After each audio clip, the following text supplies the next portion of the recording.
حين نبحر في ذاكرة القرن العشرين، لا يمكن أن نتجاوز تلك اللحظة التي سقط فيها كيان هائل ظل لأكثر من 70 عاماً يقف في وجه الغرب كله: الاتحاد السوفيتي، ذلك الوحش الحديدي الذي امتد من قلب أوروبا حتى أقصى سيبيريا، ومن بحار القطب الشمالي حتى حدود أفغانستان. لم يكن سقوط هذا العملاق العجوز مجرد حدث سياسي عابر، بل كان الزلزال الأعظم الذي هز العالم بأسره. فانهارت جدران الحرب الباردة وتغيرت ملامح الخريطة الدولية إلى الأبد.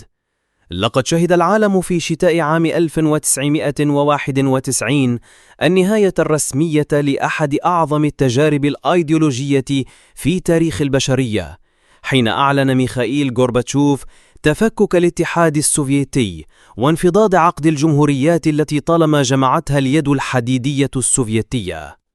لكن كيف سقط هذا الجبار النووي؟ وهل كان السقوط حتمياً أم نتيجة أخطاء قاتلة ارتكبها القادة في موسكو؟ كيف تحولت الحلم الاشتراكي الكبير إلى كابوس اقتصادي وسياسي واجتماعي خانق؟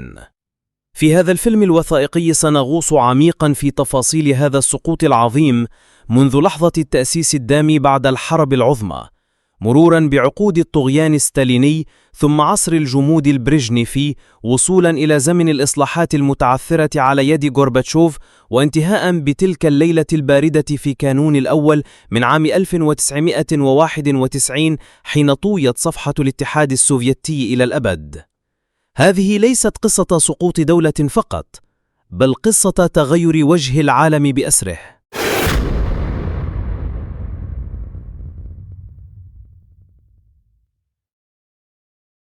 لم يكن الاتحاد السوفيتي وليد صدفة تاريخية عابرة، بل جاء نتيجة مسار طويل من التقلبات السياسية والاجتماعية والاقتصادية التي عصفت بالإمبراطورية الروسية منذ نهايات القرن التاسع عشر.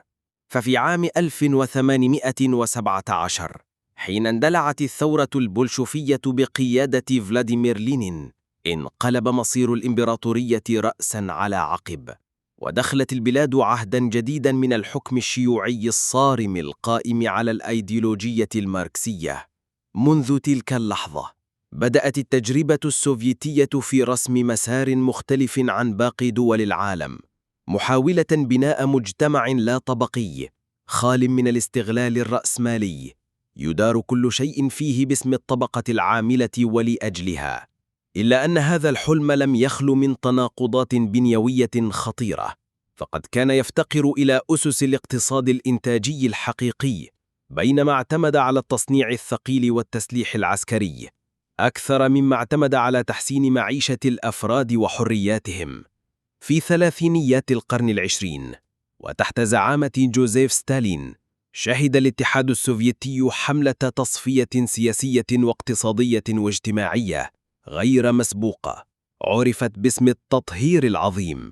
ملايين البشر أعدموا أو أرسلوا إلى معسكرات العمل القسري في سيبيريا، بينما تم القضاء على الطبقة المثقفة والكوادر الإدارية، ما أضعف البنية التحتية للدولة على المدى الطويل، رغم الطفرة الصناعية التي تحققت في تلك الفترة.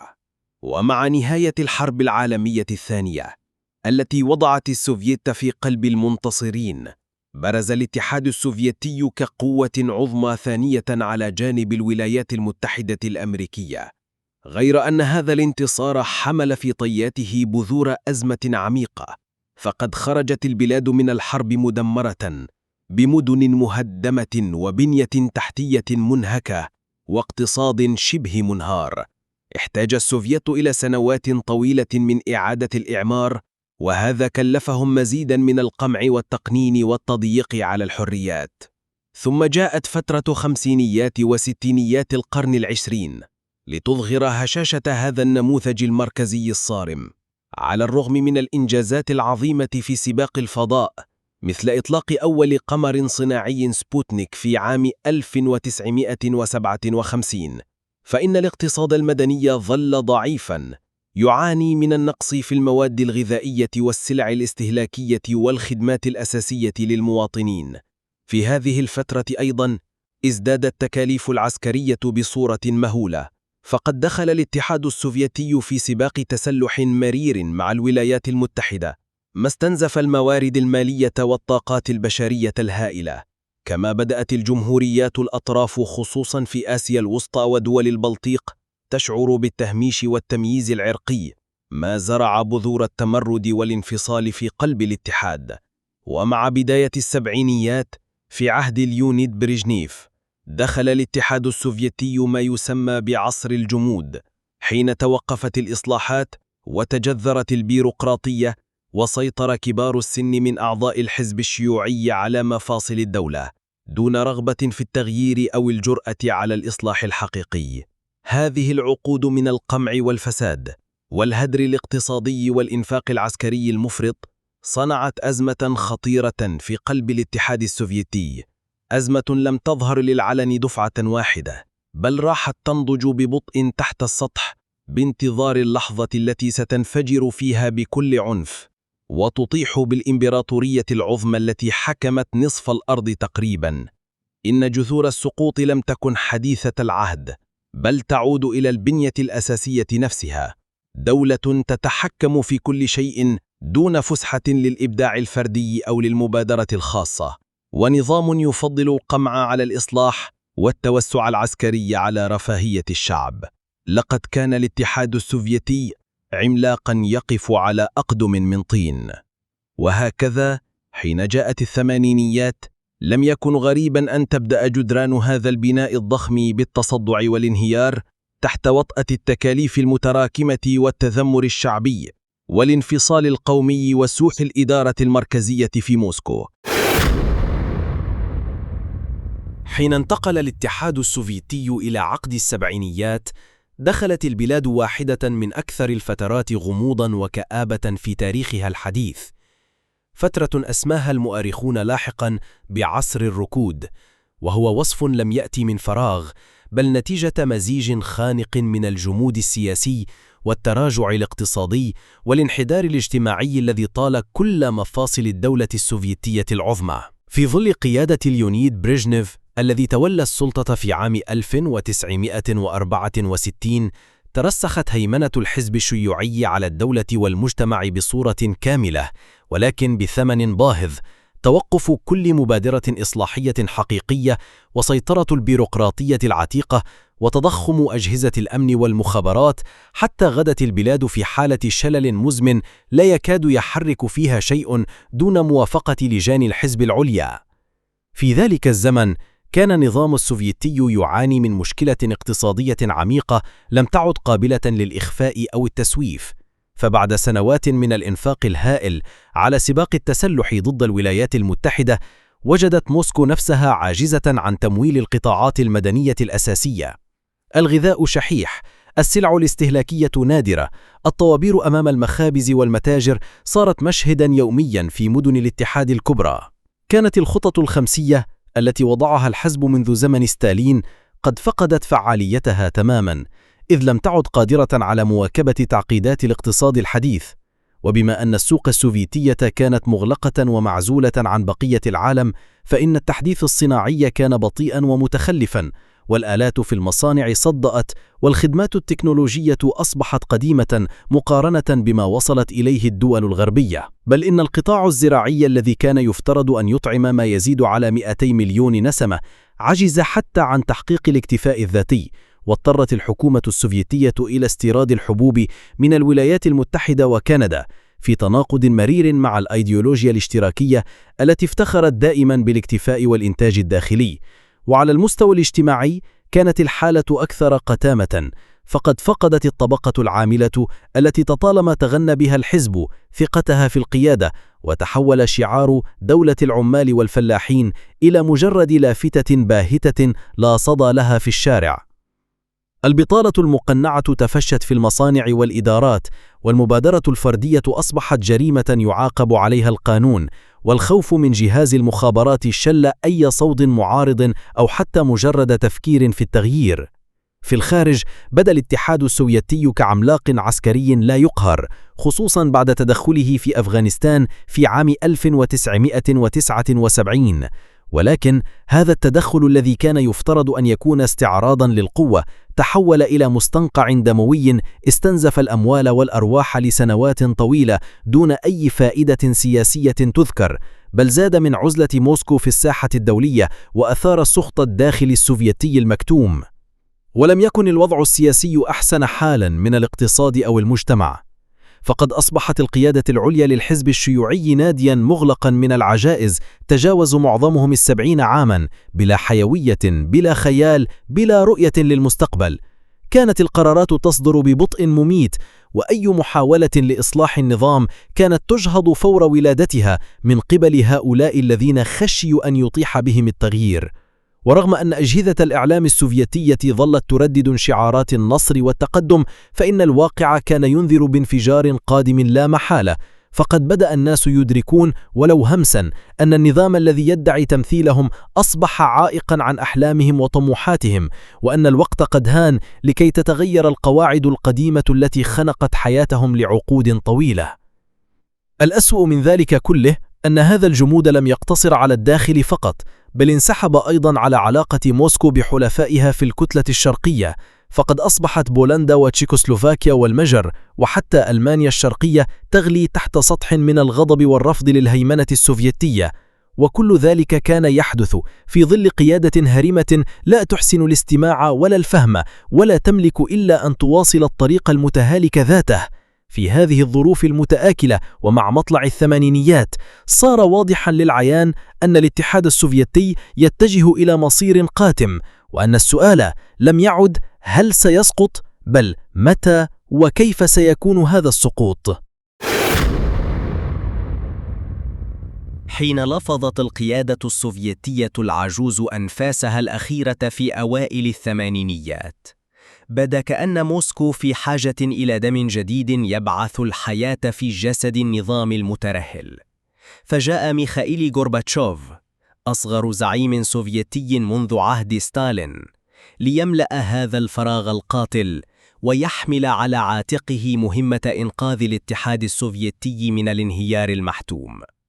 في عام 1985 تولى غورباتشوف الأمانة العامة للحزب الشيوعي، حاملا معه مشروعا إصلاحيا ضخما لم تعهده موسكو من قبل، تحت شعارين لامعين: البيرسترويكا أي إعادة البناء الاقتصادي، والغلاسنوست أي الشفافية والانفتاح السياسي والإعلامي. بدا في البداية أن هذه السياسات قد تنقذ النظام السوفيتي من المستنقع الذي غرق فيه عقودا طويلة.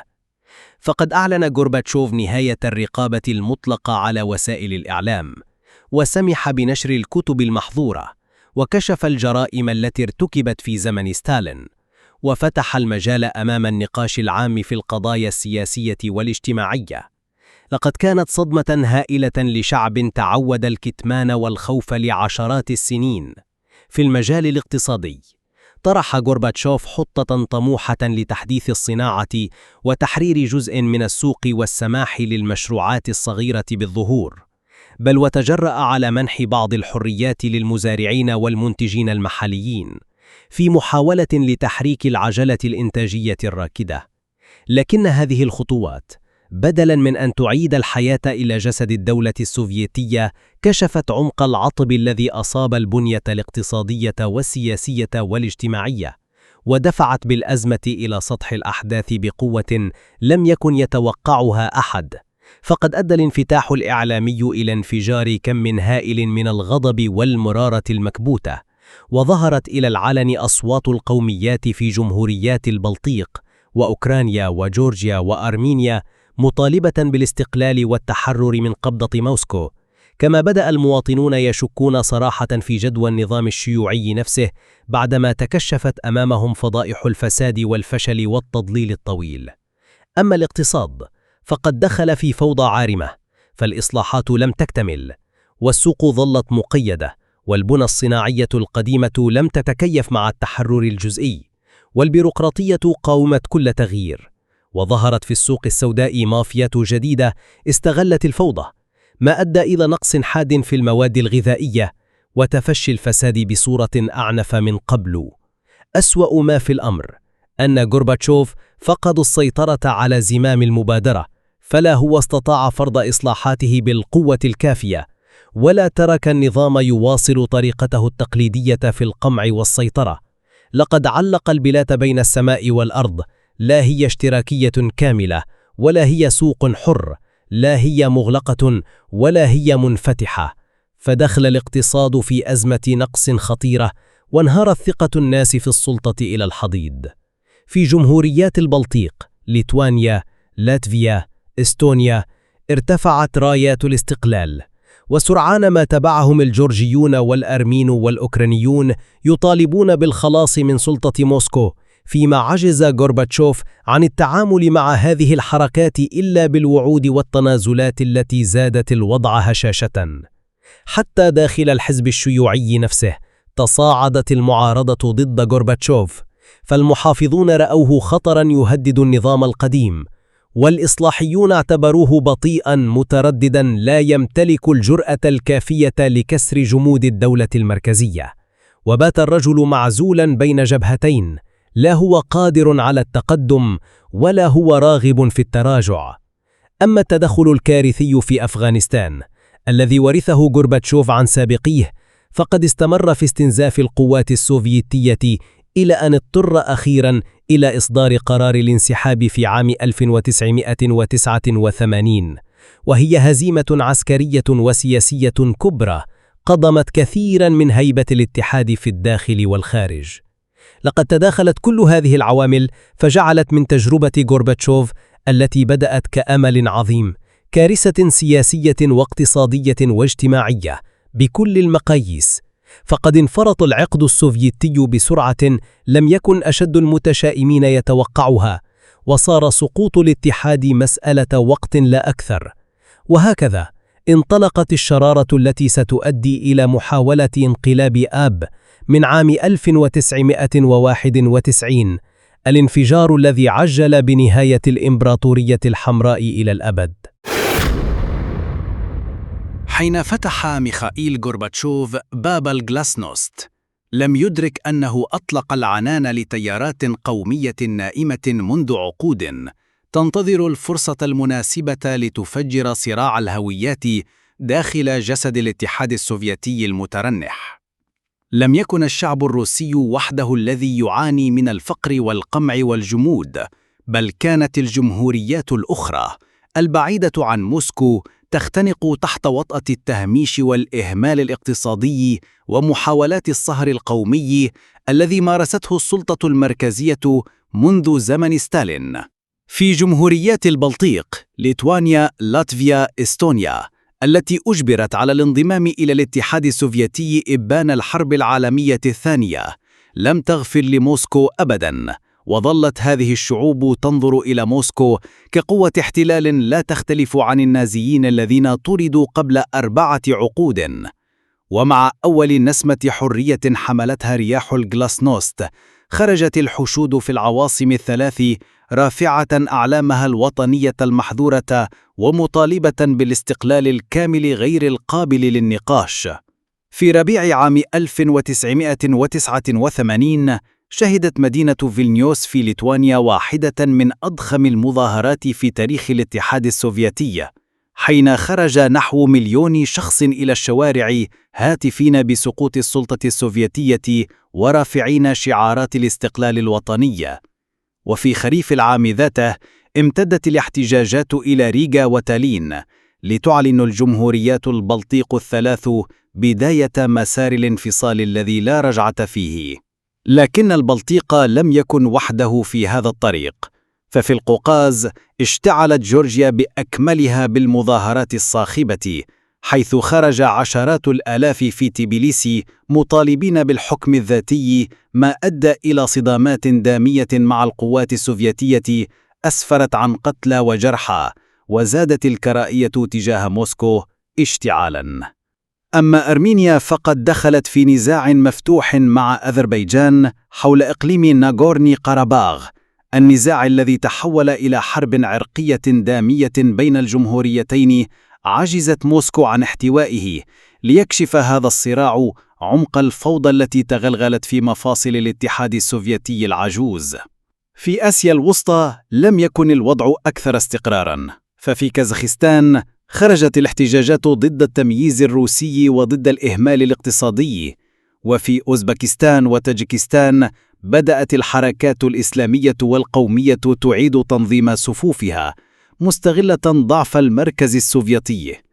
أما أوكرانيا فقد كانت المفاجأة الكبرى، فشعب الجمهورية الزراعية الأكبر الذي عانى مجاعات الثلاثينات وسياسات التطهير خرج بالملايين إلى الساحات مطالباً بالاستقلال الكامل عن موسكو. في هذه الأثناء كانت السلطة المركزية في موسكو شبه مشلولة، عاجزة عن قمع كل هذه الجبهات دفعة واحدة، خصوصاً بعد أن تردد غورباتشوف في استخدام القوة العسكرية المفرطة خوفاً من انفجار شامل يسرع من انهيار الدولة السوفيتية كلها. من جهة أخرى، فقد بدأت الجمهوريات غير الروسية تطالب بامتيازات اقتصادية مستقلة وبالحق في إدارة مواردها المحلية بعيداً عن موسكو، ما هدد منظومة الاقتصاد السوفيتي الموحدة وأفقد المركز السيطرة على موارد الطاقة والزراعة في تلك المناطق. وفي لحظة مفصلية من عام 1990 أعلنت ليتوانيا رسمياً استقلالها عن الاتحاد السوفيتي، متحدية بذلك سلطة موسكو علناً، ولحقتها في الشهور التالية لاتفيا وإستونيا، فيما وقف غورباتشوف حائراً بين الرغبة في الحفاظ على وحدة الاتحاد وبين الخوف من حرب أهلية شاملة. هذا الانفجار القومي لم يكن محصوراً بالجمهوريات غير الروسية وحدها، بل تسلل حتى إلى قلب روسيا ذاتها، حيث تصاعدت الأصوات المطالبة بإعادة تعريف العلاقة بين موسكو وجمهوريات الاتحاد الأخرى. ومع صعود بوريس يلتسن في روسيا، بات واضحاً أن أكبر جمهوريات الاتحاد نفسها بدأت تتململ من القبضة السوفيتية وتفكر في الخلاص منها. لقد أصبحت جمهوريات الاتحاد السوفيتي كلها بلا استثناء تعيد النظر في علاقتها بالمركز، وترى في ضعف موسكو فرصة تاريخية لتحقيق حلم الانفصال بعد عقود من الهيمنة والأذلال والتمييز السياسي والاقتصادي. وهكذا، ومع نهاية عام 1990 كان الاتحاد السوفيتي قد تحول إلى كيان هائل مشقق من الداخل، منهك من الخارج، فاقد السيطرة على أقاليمه، غارق في الأزمات القومية التي لم يعد من الممكن احتواؤها بالخطابات السياسية أو بإصلاحات غورباتشوف الخجولة. ما كان يحتاجه هذا البناء الضخم لكي ينهار تماماً هو شرارة أخيرة ستأتي في صيف عام 1991 على هيئة انقلاب عسكري فاشل سيسرع السقوط الكبير الذي طالما خشيته موسكو والعالم كله. في صيف عام 1991 كان الاتحاد السوفيتي قد وصل إلى نقطة الغليان القصوى. جمهوريات تعلن الاستقلال، اقتصاد ينهار أمام أعين الجميع، قيادة مركزية فاقدة للسيطرة، وشعب مرتبك لا يعرف إلى أين يسير هذا العملاق الذي ظل طيلة 70 عاماً رمزاً للقوة والجبروت. في هذه الأجواء القاتمة، قررت مجموعة من القادة المتشددين في الحزب الشيوعي أن يجربوا آخر ورقة يملكونها، انقلاب عسكري يعيد النظام وينقذ الاتحاد من التفكك النهائي. في 19 من شهر آب من ذلك العام، أعلنت اللجنة الحكومية لحالة الطوارئ المؤلفة من 8 مسؤولين كبار في الدولة والحزب والأمن أن الرئيس غورباتشوف عاجز عن أداء مهامه بسبب المرض، وأن السلطة انتقلت مؤقتاً إليهم من أجل إنقاذ الوطن من الفوضى والانهيار. وفي الواقع كان غورباتشوف محتجزاً في مقر إقامته في شبه جزيرة القرم، مقطوعاً عن العالم، لا هاتف ولا اتصالات.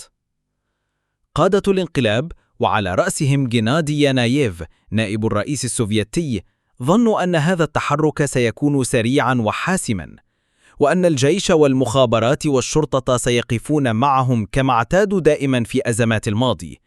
لكن ما لم يحسبوا له حساباً هو الرجل الذي سيغير مصير هذه المغامرة إلى الأبد: بوريس ييلتسن. في صباح اليوم التالي ظهر ييلتسن على ظهر دبابة أمام مبنى البيت الأبيض، مقر البرلمان الروسي في موسكو، متحدياً الانقلابيين، داعياً الشعب إلى مقاومة المحاولة الانقلابية، وحاثاً الجنود على عدم تنفيذ أوامر المجلس العسكري. هذه الصورة الرمزية التي انتشرت في الصحف والشاشات حول العالم شكلت لحظة التحول الحاسمة التي قلبت الموازين. الآلاف من المواطنين تدفقوا إلى ساحة البيت الأبيض لحماية البرلمان، فيما تردد قادة الوحدات العسكرية في تنفيذ أوامر الانقلابيين، لا سيما بعد أن وجدوا رئيس روسيا ييلتسن يقف علنا في وجههم. الجنود والضباط انقسموا، بعضهم رفض التحرك، آخرون انضموا إلى المتظاهرين، وقادة الانقلاب ترددوا، ارتبكوا، فقدوا زمام المبادرة. خلال 3 أيام فقط انهار الانقلاب بلا قتال كبير، وبدأ قادة اللجنة في الفرار أو الاستسلام. في 21 من آب من ذلك العام عاد غورباتشوف إلى موسكو، لكنه عاد ضعيفاً مكسوراً بلا سلطة فعلية. لقد انتصر ييلتسن وظهر كرجل روسيا الأقوى، بينما سقطت هيبة الحزب الشيوعي إلى غير رجعة.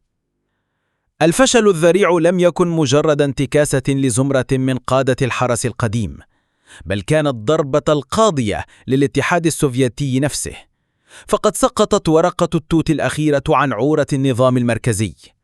العالم كله والشعوب السوفيتية جميعها أدركوا أن موسكو لم تعد تملك القوة ولا السيطرة، وأن لحظة التفكك الرسمي قد اقتربت. الانقلاب الفاشل منح جمهوريات البلطيق الجرأة لإعلان استقلالها الكامل والنهائي، كما شجع أوكرانيا وبيلاروسيا وجورجيا وغيرها على المضي في ذات الطريق. حتى داخل روسيا ذاتها بدأت الحكومة بقيادة ييلتسن تتصرف كدولة مستقلة وتصدر الأوامر بمعزل عن قرارات موسكو. الجيش السوفيتي الذي كان يمثل الدعامة الكبرى للاتحاد ظهر عاجزاً عن حسم الموقف أو فرض إرادة السلطة المركزية. كبار الضباط تفرقوا في ولائهم، والجنود رفضوا إطلاق النار على المواطنين، فيما الشعب اكتشف أخيراً أن الإمبراطورية العظمى لم تعد سوى هيكل فارغ بلا روح ولا إرادة. حين انقشع غبار الانقلاب، بدا واضحاً للجميع أن الأمور لن تعود أبداً إلى ما كانت عليه. السلطة السوفيتية المركزية تحولت إلى مجرد وهم سياسي بلا فعالية، والجمهوريات باتت تسير بسرعة إلى الاستقلال الكامل، فيما موسكو غرقت في الفوضى بين بقايا النظام القديم وقوى روسيا الجديدة الصاعدة. محاولة الانقلاب الفاشلة لم تسقط حكومة فحسب، بل أسقطت معها الاتحاد السوفيتي نفسه، وأعلنت بشكل غير رسمي بداية النهاية لدولة طالما تهيبها العالم وأخشى قادتها الجميع. ما تبقى بعد هذه الضربة كانت لحظة الانهيار الرسمي، حين اجتمع قادة الجمهوريات في بيالوفيجسكايا بوتشا وقرروا كتابة شهادة وفاة الاتحاد السوفيتي العظيم. في مساء 25 من كانون الأول عام 1991 جلس العالم بأسره يترقب لحظة لم يشهد مثلها من قبل، مشهد نهاية واحد من أعظم الإمبراطوريات في القرن العشرين، الاتحاد السوفيتي، الذي ظل يشغل السياسة الدولية لعقود طويلة. كان سقوط الاتحاد قد أصبح أمراً واقعاً لا مفر منه بعد فشل الانقلاب وانفراط عقد الجمهوريات الواحدة تلو الأخرى، وظهور قيادة جديدة في موسكو ترفض العودة إلى الوراء. في الغابة الباردة قرب مينسك، وتحديداً في منطقة بيالوفيجسكايا بوشا، اجتمع رؤساء 3 جمهوريات كبرى بوريس يلتسين عن روسيا، ليونيد كرافاتشوك عن أوكرانيا، وستانيسلاف شوشكيفيتش عن بيلاروسيا، ووقعوا معاهدة قصيرة من بضع صفحات كانت كافية لنسف 7 عقود من الحكم السوفيتي، معاهدة إنشاء رابطة الدول المستقلة التي أعلنت صراحة نهاية الاتحاد السوفيتي ككيان سياسي وقانوني. في موسكو لم يكن أمام ميخائيل غورباتشوف إلا أن يسلم بالأمر الواقع، فسلطته قد تبخرت، وجمهوريات الاتحاد لم تعد تعترف به رئيساً، والبرلمان الروسي بقيادة يلتسين صدر كل صلاحياته. وفي خطابه الأخير الذي أذيع على الهواء مباشرة، أعلن غورباتشوف رسمياً استقالته من منصب رئيس الاتحاد السوفيتي قائلاً: أوقف نشاطي في منصب رئيس الاتحاد السوفيتي لأن هذا الاتحاد لم يعد موجوداً. وفي نفس الليلة أنزل العلم الأحمر ذو المنجل والمطرقة من فوق موسكو، ورفع بدلاً منه العلم الروسي ذو الثلاثة ألوان. كانت هذه اللحظة الرمزية إعلاناً صريحاً بأن الاتحاد الذي روع الغرب وغزا الفضاء وواجه الولايات المتحدة في حروب باردة وحارة قد أصبح جزءاً من الماضي. لكن هذا التفكك لم يكن مجرد قرار سياسي فوقياً، بل نتيجة سلسلة طويلة من الأزمات البنيوية التي تراكمت لعقود طويلة. لقد فقد المركز السوفيتي القدرة على ضبط جمهورياته سواء بالقوة أو بالإقناع، وخرجت القوميات العريقة في البلطيق والقوقاز وآسيا الوسطى من تحت عباءة موسكو باحثة عن هوية جديدة وحدود مستقلة. في أوكرانيا أجري استفتاء شعبي ضخم في أوائل كانون الأول صوت فيه أكثر من 90% لصالح الاستقلال، في رسالة قاسية إلى موسكو بأن زمن الوحدة السوفيتية قد انتهى إلى الأبد. تلتها جمهوريات آسيا الوسطى كازاخستان، أوزبكستان، تركمانستان، قرغيزستان، طاجكستان، التي فضلت الاستقلال حفاظاً على مواردها وثرواتها الطبيعية، لا سيما النفط والغاز التي طالما استنزفتها موسكو لمصلحة الصناعات الروسية الثقيلة. في الداخل الروسي لم يكن الوضع أقل مأساوية، فقد ورثت موسكو جيش الاتحاد السوفيتي ب3 ملايين جندي وآلاف الرؤوس النووية، واقتصاداً منهاراً، وديناً خارجياً ثقيلاً، ومجتمعاً يعيش صدمة الانهيار وضياع الحلم الاشتراكي الذي بنيت عليه الجيلات السوفيتية المتعاقبة.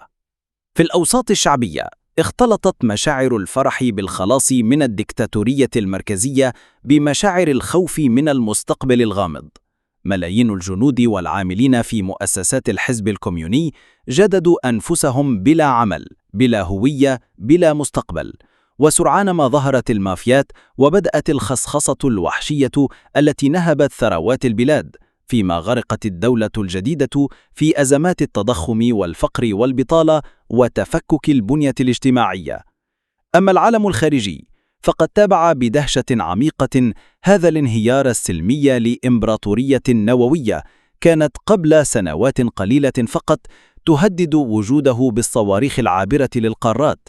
لقد تغيرت موازين القوى الدولية فجأة، وانفردت الولايات المتحدة بالقيادة العالمية، معلنة ولو لفترة قصيرة ولادة النظام العالمي الجديد. وهكذا في ليلة باردة من ليالي كانون الأول طويت صفحة الاتحاد السوفيتي إلى الأبد، ومعه انتهى قرن كامل من الأيديولوجيا الاشتراكية الكبرى، لتبدأ روسيا الجديدة الضعيفة الممزقة الباحثة عن هوية جديدة مساراً مجهولاً لم تتضح معالمه إلا بعد سنوات من المعاناة والاضطراب.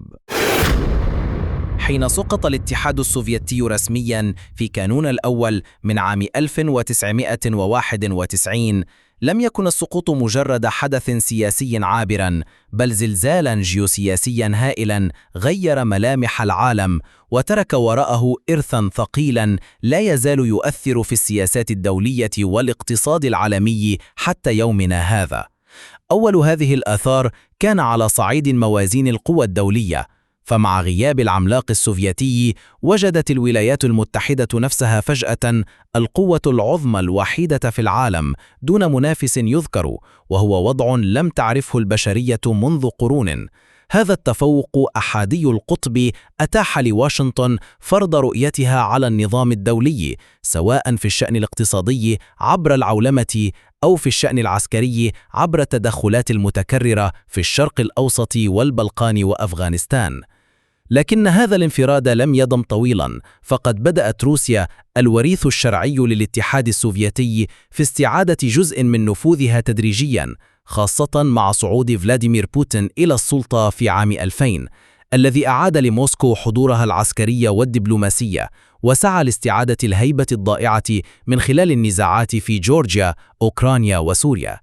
ومع هذا الصعود الروسي عاد شبح الحرب الباردة بشكل جديد إلى الأفق الدولي مع التوترات المتصاعدة بين موسكو وحلف الناتو.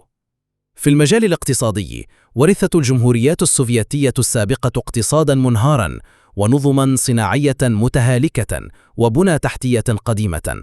روسيا نفسها دخلت عقد التسعينيات في حالة فوضى اقتصادية شاملة، حيث فقد الروبل قيمته وانتشرت الخصخصة الفوضوية التي سمحت لقلة من الأوليغارك رجال الأعمال الجدد بالاستيلاء على ثروات الدولة من النفط والغاز والمعادن، بينما سقط الملايين من المواطنين في الفقر والبطالة واليأس. أما الجمهوريات الأخرى من البلطيق إلى القوقاز وأسيا الوسطى فقد سلكت طرقا مختلفة، بعضها مثل أستونيا ولاتفيا وليتوانيا اندمجت سريعا في الاقتصاد الأوروبي الحديث وانضمت إلى الاتحاد الأوروبي وحلف الناتو، بينما غرقت جمهوريات أخرى كطاجيكستان وأوزبكستان في أزمات اقتصادية وسياسية عميقة، بعضها تحول إلى ديكتاتوريات محلية، وبعضها عانى من الحروب الأهلية والصراعات القومية والطائفية. سياسياً لم تفلح كثير من هذه الدول في إقامة أنظمة ديمقراطية حقيقية بعد الاستقلال، فغالباً ما تحولت السلطة فيها إلى حكومات سلطوية تعيد إنتاج النظم القديمة بصورة جديدة. بل إن روسيا نفسها التي بدت في لحظة السقوط متجهة نحو الديمقراطية الليبرالية عادت تدريجياً إلى نمط الحكم المركزي الاستبدادي مع بدايات القرن ال21. الأثر العسكري كان هو الآخر ضخماً، فقد ورثت روسيا ترسانة نووية هائلة من الاتحاد السوفيتي، إضافة إلى أكبر جيش تقليدي في أوروبا. أما الجمهوريات الأخرى فإما تخلت عن السلاح النووي كما فعلت أوكرانيا مقابل ضمانات أمنية لم تصمد طويلاً، أو حافظت على جيوش ضعيفة غير قادرة على الدفاع عن سوادتها بمفردها، كما ظهر بوضوح في الصراع الأوكراني الروسي الذي اندلع بعد ضم موسكو لشبه الجزيرة القرمية عام 2014. في المجال الثقافي والاجتماعي ظلت آثار السوفيتية عميقة في الأجيال التي تربت على قيم الاشتراكية والانضباط والجماعية. حتى اليوم يشعر الكثير من الروس والأوكران والكازاخ والبيلاروس بالحنين إلى زمن الاتحاد، حين كانت الدولة رغم القمع توفر التعليم والصحة والسكن والعمل للجميع، وهو ما فقد في سنوات الفوضى اللاحقة. أما على الصعيد العالمي فقد غير سقوط الاتحاد السوفيتي طبيعة العلاقات الدولية جذرياً، فالنزاعات التي كانت مجمدة خلال الحرب الباردة انفجرت من جديد في مناطق البلقان والقوقاز وأفغانستان، وخلف غياب التوازن الاستراتيجي مشكلات مستمرة كحروب الشرق الأوسط وصعود الإرهاب الدولي والأزمات النووية في كوريا الشمالية وإيران. حتى في المجال الفضائي الذي كان ساحة التنافس الأبرز بين موسكو وواشنطن شهد العالم تغيراً جذرياً، فبرامج الفضاء السوفيتية التي كانت مصدر فخر عالمي تفككت وتحولت إلى شراكات دولية مثل محطة الفضاء الدولية، بينما تقدمت الشركات الأمريكية الخاصة كسبيس إكس في قيادة السباق الجديد نحو الفضاء. وربما كان الأثر الأهم هو في ذاكرة الشعوب، فالاتحاد السوفيتي لم يكن دولة فقط، بل كان حلماً أيديولوجياً، حلم العدالة والمساواة والقوة العظمى.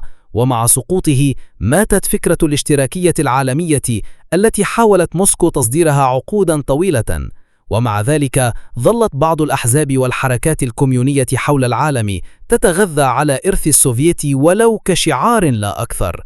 وهكذا لم ينتهي الاتحاد السوفيتي تماماً في تلك الليلة الباردة من عام 1991، بل استمر بطرق عديدة في تشكيل العالم الذي نعيش فيه حتى اليوم، من التوترات في أوروبا الشرقية إلى السياسات النووية إلى ذكريات ملايين البشر الذين عاشوا تحت ظلال المطرقة والمنجل ذات يوم. حين يطوى كتاب الإمبراطوريات لا ينطفئ نوره فجأة، بل يبقى وهجه في ذاكرة الشعوب، يحترق ببطء في تفاصيل التاريخ والسياسة والثقافة والوجدان. هكذا كان الاتحاد السوفيتي إمبراطورية عظمى لم تندثر لحظة إعلان حلها في كانون الأول من عام 1991، بل ظلت آثارها تتردد في أنحاء الأرض حتى اليوم. لقد كان سقوط الاتحاد السوفيتي لحظة نادرة في تاريخ البشرية، لحظة سادها الصمت بدل الانفجار، وانكمشت فيها إمبراطورية عملاقة دون أن تطلق رصاصة واحدة دفاعا عن وجودها. مشهد عجيب أن ترى أقوى منظومة شيوعية في التاريخ تنهار بصمت، فيما علمها الأحمر يطوى على سطح الكرملين بلا وداع، بلا مقاومة، بلا جيش يدافع عن مجد ضائع. لكن السؤال الذي ظل يقرع أذهان المؤرخين: هل كان السقوط قدرياً؟ هل كان الاتحاد السوفيتي مشروعاً فاشلاً منذ بدايته يحمل في بنيته بذور انهياره، أم أن سلسلة الأخطاء السياسية والأزمات الاقتصادية والتصدعات القومية هي التي عجلت بنهايته؟ حين نمعن النظر في تجربة السوفيات ندرك أن هذا الكيان الضخم كان يحمل في طياته تناقضات عميقة يصعب التوفيق بينها. دولة ممتدة على مساحة 11 منطقة زمنية تضم أكثر من 120 قومية بلغات وأديان وهويات متباينة. كيف يمكن لسلطة واحدة أن تمسك بهذا التنوع العنيف إلى الأبد؟ وكيف يمكن لاقتصاد مركزي أن يدير هذه الموارد الهائلة بكفاءة وعدل؟ وربما كان الحسم الأكبر في السقوط هو غياب المرونة، فالنظام السوفيتي الذي صمد في وجه النازية وبنى القوة النووية وغزا الفضاء لم يستطع أن يتكيف مع روح العصر الجديد. حين ظهرت الحواسيب والاقتصاد الرقمي وسرعة المعلومات، ظل الكرملين غارقاً في بيروقراطيته الثقيلة، عاجزاً عن اللحاق بركب القرن ال21. حتى محاولة غورباتشوف إصلاحية التي أملت أن تنقذ الدولة صارت السهم الذي شق قلب النظام. ولم يكن الغرب بريئاً في هذه القصة، فمنذ الستينات كانت الولايات المتحدة وحلفاؤها ينسجون شبكات الحصار الاقتصادي والضغط الدبلوماسي وسباقات التسلح المنهكة التي استنزفت موارد السوفييت في حرب باردة لا نهاية لها. وقد أظهرت حرب أفغانستان التي دامت 10 أعوام مدى ضعف الاتحاد في مواجهة حروب العصابات الطويلة ومدى هشاشة هيبته العسكرية. لكن السقوط لم يكن هزيمة عسكرية فقط، بل كان هزيمة فكرة كبرى، فكرة الاشتراكية العالمية التي وعدت بالمساواة والعدالة والتقدم الإنساني، فإذا بها تتحول في التطبيق إلى سلطة شمولية قمعية وسجون سيبيرية وأجهزة مخابرات تراقب أنفاس المواطنين. ومع ذلك لم يكن السقوط انتصاراً خالصاً للغرب ولا للولايات المتحدة، فقد ورث العالم مشاكل أكبر: جمهوريات مفككة، صراعات عرقية في القوقاز وآسيا الوسطى، وأسلحة نووية غير مؤمنة، وشعوب فقيرة غاضبة تبحث عن مستقبل ضائع. روسيا الجديدة التي ورثت هذه التركة لم تخرج قوية، بل خرجت منهكة، مسحوقة اقتصاديا، مفتتة الهوية، تبحث عن معنى جديد في عالم لم يعد يحترم القوة القديمة.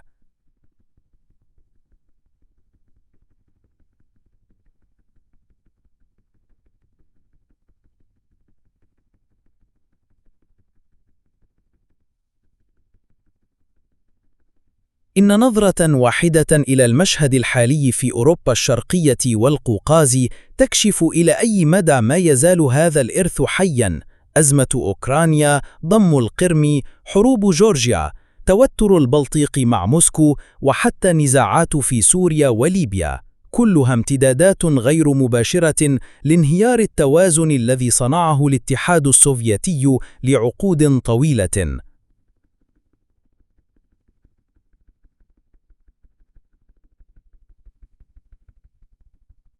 أما شعوب الاتحاد السابق فقد ظلت لعقود ممزقة بين الحنين إلى الاستقرار القديم وبين أمل الحرية الجديدة.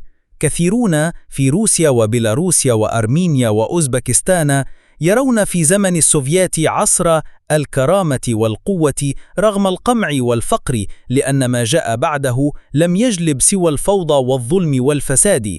آخرون في البلطيق وأوكرانيا لا يذكرون من السوفيات سوى الاحتلال والقهر، ويرون في السقوط ولادة متأخرة للحرية والسيادة. وهكذا يبقى السؤال الكبير: هل يمكن للعالم أن يتعلم من تجربة الاتحاد السوفيتي؟ هل يمكن لدول الحاضر أن تدرك خطورة الانغلاق الفكري والتشدد الأيديولوجي وغياب المرونة السياسية؟ هل ستبقى هذه الإمبراطورية درساً في كتب التاريخ فقط، أم أن العالم سيعيد بطريقة ما الصراع القديم بأشكال جديدة؟ في نهاية هذا الوثائقي لا يسعنا إلا أن نتأمل هذه اللحظة التي غيرت وجه العالم.